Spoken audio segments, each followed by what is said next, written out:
Assalamualaikum warahmatullahi wabarakatuh. Bismillahirrahmanirrahim. Alhamdulillahirabbil alamin.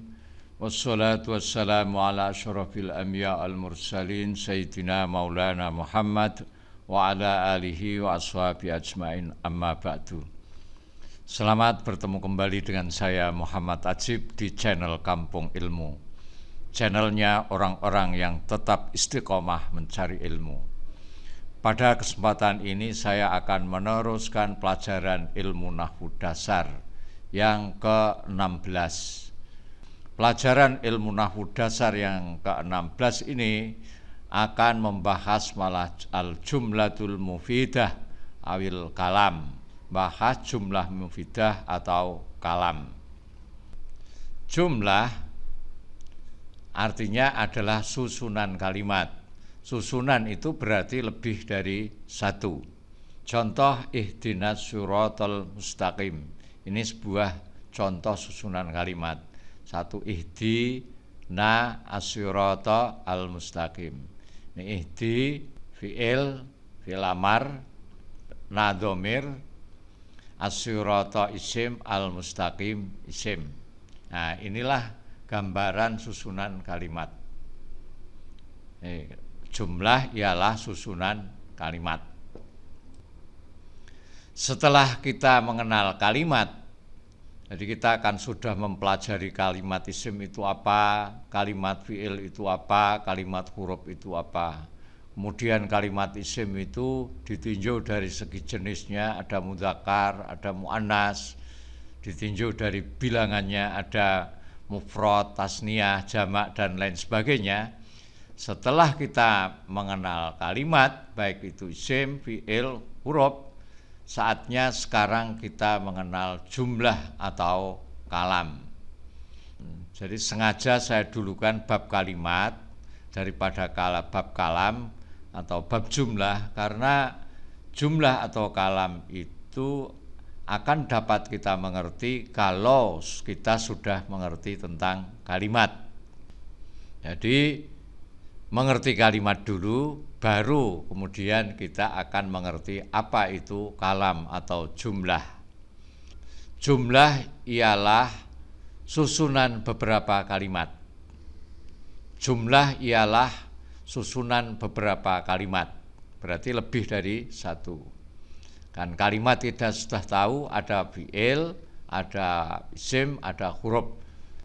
Kalau ingin tahu mendetailnya kalimat fi'il, ya dipelajari ilmu shorab. Nah, susunan itu ada yang sudah bisa kita pahami maksudnya dan ada yang belum. Kalau terdiri dari beberapa kalimat, maka itu namanya jumlah. Jumlah mufidah. Jumlah mufidah ialah susunan kalimat yang sudah memberi pengertian secara sempurna. Artinya susunan kalimat itu sudah dapat dipahami. Satu susunan kalimat itu ada yang bisa dipahami dan ada yang tidak bisa dipahami. Yang sudah sempurna pengertiannya, maksudnya begitu, itu namanya jumlah mufidah. Nah, jumlah mufidah sering juga disebut dengan kalam. Jadi yang disebut kalam atau jumlah mufidah adalah susunan kalimat yang pengertiannya sudah jelas, yang sudah memberi pengertian secara jelas. Jumlah mufidah atau kalam minimal terdiri dari dua kalimat. Tidak ada yang satu kalimat, namanya aja susunan, harus lebih dari satu. Yang paling sedikit susunannya itu dua. Contoh, al-baitu nadhifun. Ini terdiri dari susunan dua kalimat. Al-baitu isim, nadhifun isim. Rumah itu bersih. Nah, susunan ini sudah bisa kita mengerti maksudnya. Ini disebut jumlah mufidah atau kalam. Muhammadun, Muhammad, talibun, seorang santri atau mahasiswa. Ini juga sudah jelas pengertiannya. Muhammad seorang mahasiswa, ini namanya kalam atau jumlah mufidah. Maridho sakit siapa, Khalidun si Khalid. Maridho fi'il, Khalidun isim. Ini susunan dari dua kalimat Khalid sakit. Ini juga sudah bisa memberikan pemahaman atau pengertian secara jelas. A'ta memberi siapa Muhammadun Muhammad al-fakiro kepada orang fakir, memberi sauban pakaian. Ini juga sudah jelas. Pengertiannya sudah jelas. Muhammad memberi pakaian pada seorang fakir. Ini susunan ini terdiri dari 4 kalimat. A'ta fi'il, Muhammadun isim, al-fakiro isim, sauban isim. Nah, inilah gambaran daripada jumlah mufidah atau kalam. Sekali lagi saya ulangi, jumlah mufidah atau kalam ialah susunan kalimat yang sudah memberi pengertian secara sempurna. Artinya susunan kalimat itu sudah dapat dipahami, sudah dapat dimengerti. Jumlah mufidah ini di sebagian kitab disebut dengan kalam. Dan kalam atau jumlah mufidah itu paling sedikit terdiri dari 2 kalimat. Tidak ada jumlah mufidah yang terdiri hanya dari 1 kalimat saja. Kalimat yang bisa memberikan pengertian yang jelas itu tidak ada yang terdiri hanya 1 kalimat, minimal 2 kalimat. Jadi tidak ada namanya jumlah mufidah atau kalam hanya berupa 1 kalimat saja, tidak ada. Nah, kalau ada itu bukan berarti 1 kalimat, tapi ada kalimat lain yang dibuang atau disimpan yang tidak tampak tulisannya, tapi ada di dalam pengertiannya. Kalau misalnya kata ijlis itu kan cuma 1 kalimat tampaknya, artinya duduklah, itu kan sudah dapat dimengerti. Kum, ini 1 kalimat. Berdirilah, ini juga sudah dimengerti.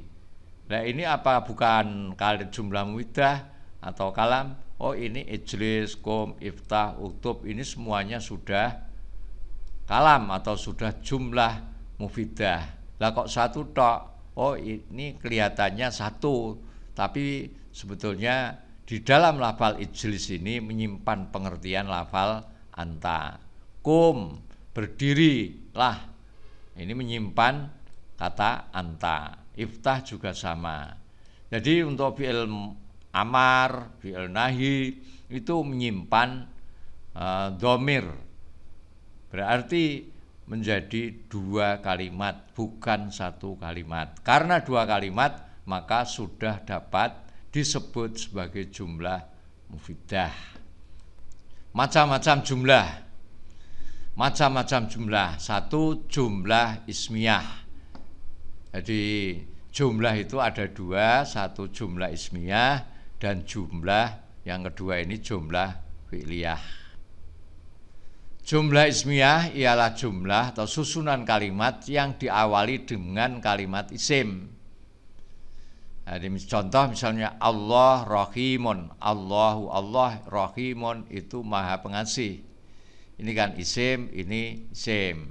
Berarti susunan Allah Rahimun ini jumlah ismiyah. Al-bahru laut itu amikun dalam. Nah, ini al-bahru isim, amikun isim. Berarti ini jumlah ismiyah. Al-ilmu, ilmu itu nurun seperti cahaya. Ini isim, ini juga isim. Inilah contoh jumlah ismiyah. Al-mudarrisu utawi guru, Pak Guru itu yusyarrihu memberikan penjelasan. Ini isim, ini fi'il. Lah, kok ada fi'ilnya, kok disebut jumlah ismiyah, ya enggak apa-apa. Yang penting pertamanya atau yang penting susunan itu diawali dengan isim. Adapun setelahnya isim itu berupa huruf atau fi'il enggak masalah. Jadi jumlah ismiyah ini yang awalnya berupa isim. Nahnu mujahiduna. Nahnu isim, mujahiduna isim. Berarti ini semua jumlah ismiyah. Yang kedua jumlah fi'liyah. Jumlah fi'liyah ialah susunan kalimat yang diawali dengan fi'il. Contoh soma, puasa, siapa? Aliyun, Ali. Soma ini fi'il, aliyun ini isim. Ali berpuasa.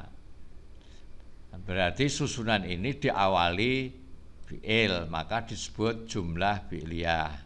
Nama, tidur, siapa? Al-waladani, 2 orang anak. Nama ini fi'il, al-waladani ini isim. Karena diawali dengan fi'il maka disebut jumlah fi'liyah. Zahabat, pergi, umi ibuku, ila suki, ke pasar. Zahabat fi'il, umi isim, ila huruf, asuki isim. Umi atau ibuku pergi ke pasar. Ini juga disebut jumlah fi'liyah.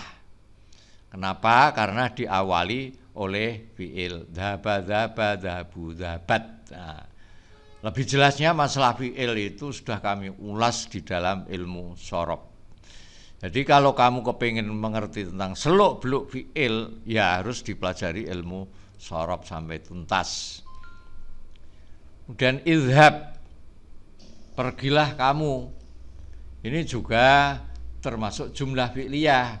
Kok satu tok kalimatnya, tidak satu ini? Karena di dalam idhab itu menyimpan pengertiannya lafal anta. Seolah-olah kalau ditakdirkan, kalau dijentrekke itu idhab anta.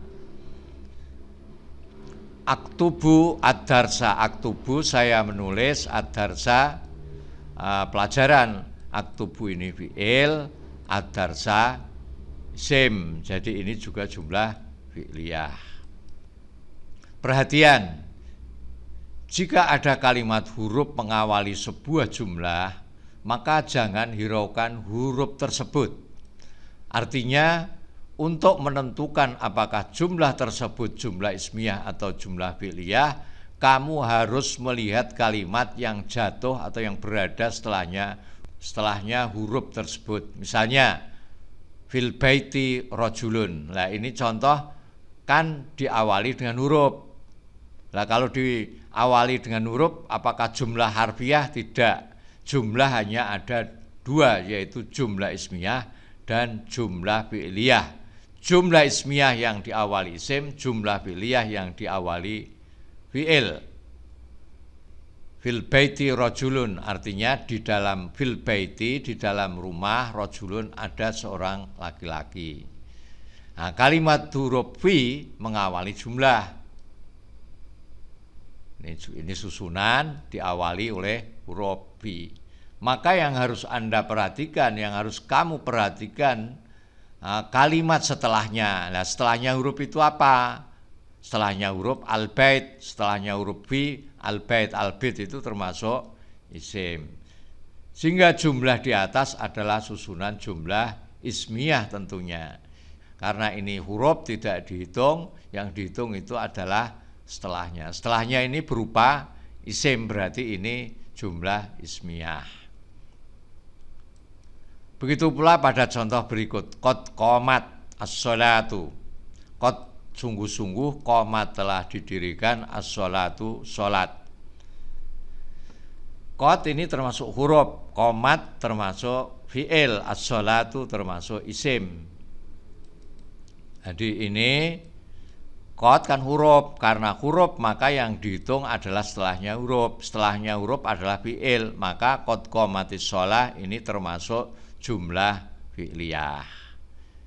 Kalimat huruf qad mendahului jumlah, maka yang dianggap adalah kalimat qomat. Qomat termasuk fi'il, koma, komu, qomat. Sehingga jumlahnya di atas adalah jumlah fi'liyah. Jadi qad qomatis sholatu ini jumlahnya adalah jumlah fi'liyah. Saya kira itu dulu, sampai ketemu lagi insyaallah. Assalamualaikum warahmatullahi wabarakatuh. Muhammad Ajib.